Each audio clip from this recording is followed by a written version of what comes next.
Bonjour Jean-François Baudin. Bonjour Nicolas. Retour ce matin sur les élections à la Chambre de commerce et d'industrie puisque vous recevez le président sortant David Guyenne. Oui, David Guyenne, bonjour. Bonjour. Et probablement bientôt réélu puisque c'est la semaine prochaine a priori que se réunira la première assemblée générale pour le renouvellement du bureau. Vous êtes évidemment candidat à votre succession après la victoire de votre liste. Oui. Alors, on va revenir sur ces élections. 2 tiers d'élus pour votre liste, 1 tiers pour la liste adverse.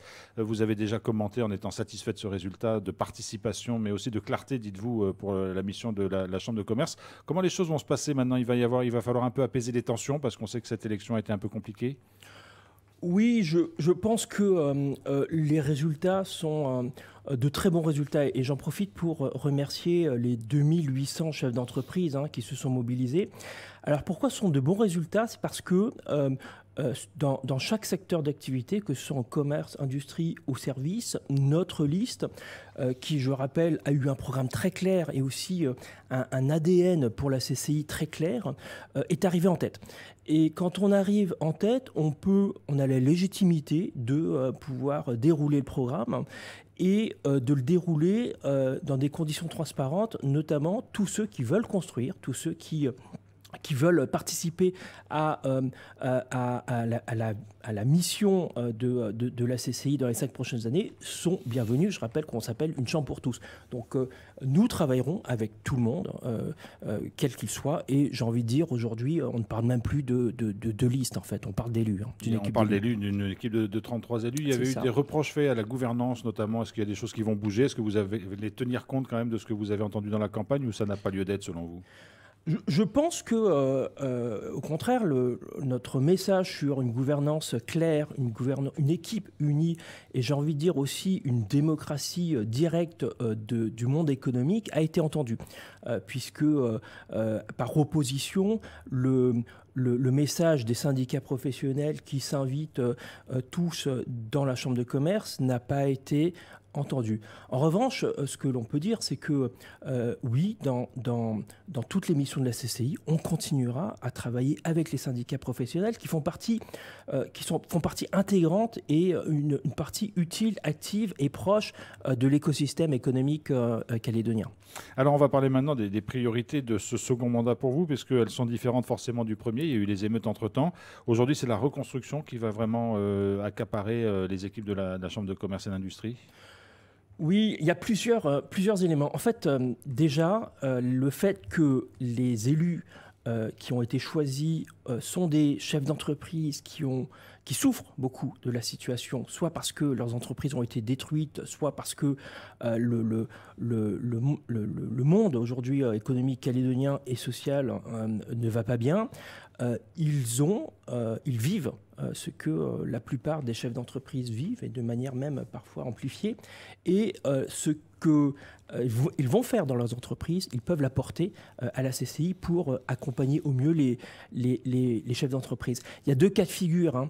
Le premier, c'est évidemment les entreprises brûlées, où la problématique des indemnisations commence maintenant à muter vers une réouverture pour bénéficier des garanties de part d'exploitation.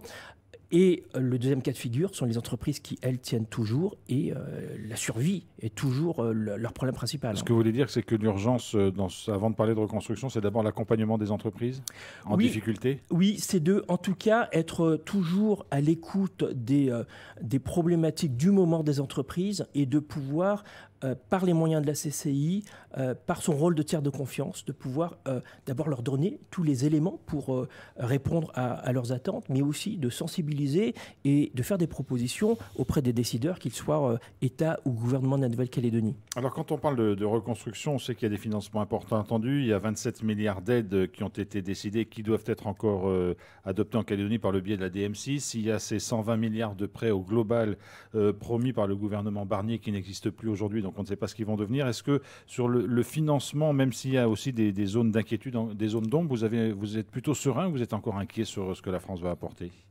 Alors en fait, si on regarde l'affectation de ces financements que vous évoquez, ils vont servir aux collectivités. Donc les entreprises, finalement, ne vont avoir qu'une petite partie de ces financements, indirectement. Sauf si les collectivités lancent des travaux publics, par exemple. Voilà. Alors déjà, pour payer les travaux qui ont été réalisés, mais qui n'ont pas été payés. Donc ça, c'est une conséquence directe. Et la conséquence aussi indirecte, c'est de payer des salaires qui vont permettre d'alimenter le circuit de consommation de la Nouvelle-Calédonie. Les aides directes envers les entreprises, aujourd'hui, mis à part le financement du chômage partiel, qui n'est pas encore confirmé, dont on ne connaît pas les contours, les aides directes sont arrêtées. Et pour nous, c'est un vrai problème. Notamment le fonds de solidarité. Absolument, c'est le fonds de solidarité qui aidait les toutes petites entreprises. Et le fait que ce dispositif ne soit pas reconduit nous inquiète et va renforcer un petit peu le rôle d'accompagnement de ces structures pour qu'elles assez rapidement, elles puissent muter, elles puissent se réorganiser pour faire face à la nouvelle situation économique. On sait qu'avant la chute du gouvernement Barnier, il y avait des réunions régulières avec Bercy notamment. Est-ce qu'elles se poursuivent aujourd'hui ou est-ce qu'elles sont à l'arrêt en fonction de la crise politique en métropole ? Alors, on avait demandé, l'ensemble du monde économique, et la CCI en particulier, on avait demandé d'avoir un interlocuteur stable, non politique, qui ne soit justement pas sujet à une instabilité à Paris. Alors ça se met en place, c'est notamment la mission de préfiguration de la délégation Nouvelle-Calédonie de M. Moulin. Mais elle existe encore ? Alors pour moi, elle est toujours d'actualité. C'était bien le principe d'avoir des personnes qui ne soient pas politiques. Donc on espère justement concrétiser ça pour avoir des interlocuteurs, parce que au-delà du processus institutionnel et politique, il y a évidemment toujours ces questions de financement de l'économie et d'outils qui vont permettre la reconstruction. Donc nous, on a à la fois travaillé sur les mesures d'urgence et de financement des entreprises, mais aussi on a travaillé sur de la prospective. Et là aussi, on a besoin d'avoir des interlocuteurs techniques qui vont nous aider justement à avoir des pistes, plus que des pistes, une vision et un projet pour la Nouvelle-Calédonie plus diversifiée, qui va passer d'une métallurgie à un nickel vert, mais aussi sur la maintenance industrielle, mais aussi sur le tourisme, etc. Donc, quand on aura cette gouvernance, on pourra peut-être participer à, j'ai envie de dire même accompagner les politiques. On vient d'entendre que les politiques calédoniens ont un processus de sortie institutionnelle. Le fait que le monde économique... Ils ont un calendrier de discussion. Ils ont un calendrier. Le fait que le monde économique ait fourni son travail à travers NCECO doit leur permettre d'être rassurés sur la volonté de reconstruire et d'avoir un projet pour la Nouvelle-Calédonie économique. Alors David Guyenne, dans les attributions de la CCI, il y a aussi la gestion des aéroports, notamment l'aéroport de la Tontouta. Est-ce que vous portez des projets particuliers ? Est-ce que la structure est en difficulté aujourd'hui ? Est-ce qu'elle souffre parce qu'on sait qu'il y a eu des crises successives ? Où est-ce que vous en êtes ? Sur l'aéroport de la Tontouta, comme les équipes de la CCI en interne, la CCI c'est 200 collaborateurs, donc c'est quand même une grosse entreprise, on va dire, on a les mêmes soucis de rendre la CCI plus efficace, plus performante, de voir comment faire pour faire face à des difficultés de trésorerie aussi.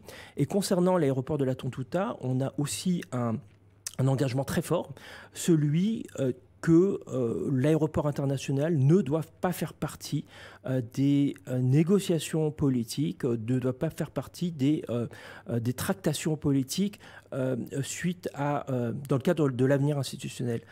Aujourd'hui, l'aéroport doit rester une concession d'État et la CCI doit continuer à représenter les intérêts de la Nouvelle-Calédonie dans cette concession. Aujourd'hui, pas de grands projets particuliers. On sait qu'il y a quelques semaines, quelques mois maintenant, vous aviez refait la piste complètement. Est-ce qu'il y a des grands chantiers qui sont prévus ? Oui, toujours justement des travaux de piste.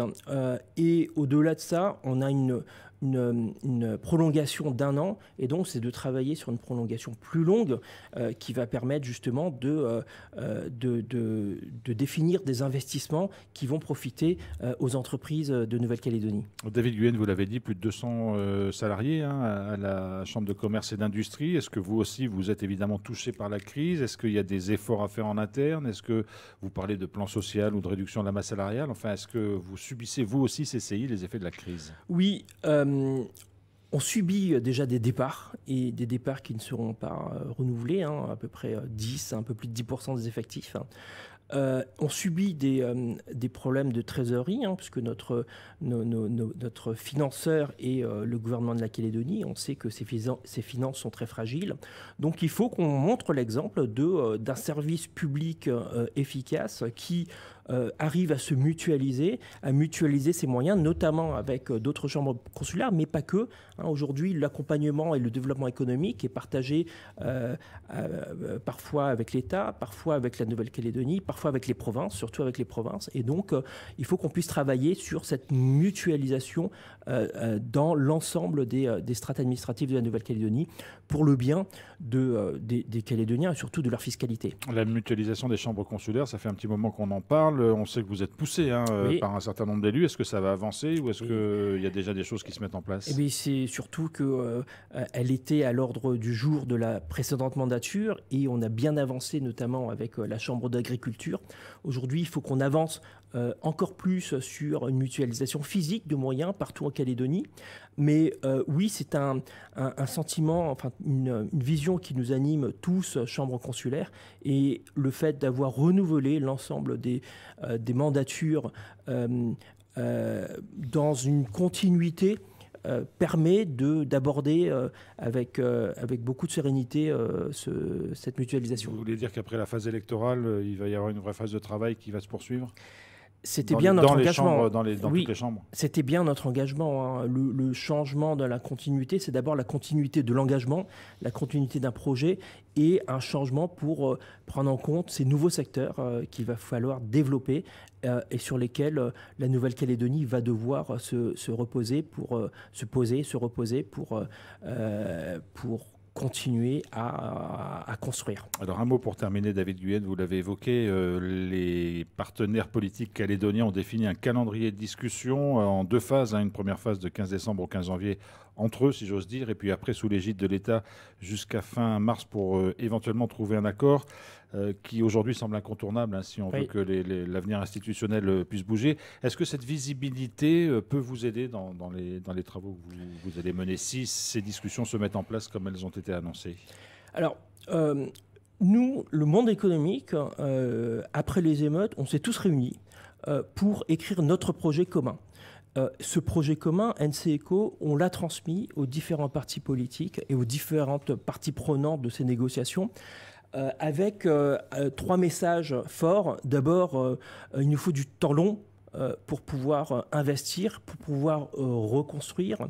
Il nous faut une visibilité sur la réduction des dépenses publiques parce que là encore, la soutenabilité de la Nouvelle-Calédonie passera par une fiscalité attractive et il nous faut des institutions stables et qui soient tournées vers l'économie et la société. Donc si ces 3 messages sont entendus, évidemment, nous soutiendrons la démarche politique, tout en rappelant que le monde économique se bat toujours pour être associé d'une certaine manière à ces échanges pour être certain que nos objectifs soient pris en compte dans la solution institutionnelle. Mais le fait qu'il y ait un calendrier qui existe a quelque chose de plutôt rassurant? Plutôt rassurant, mais il faut vraiment le tenir. Je pense que fin mars, c'est pour nous un délai.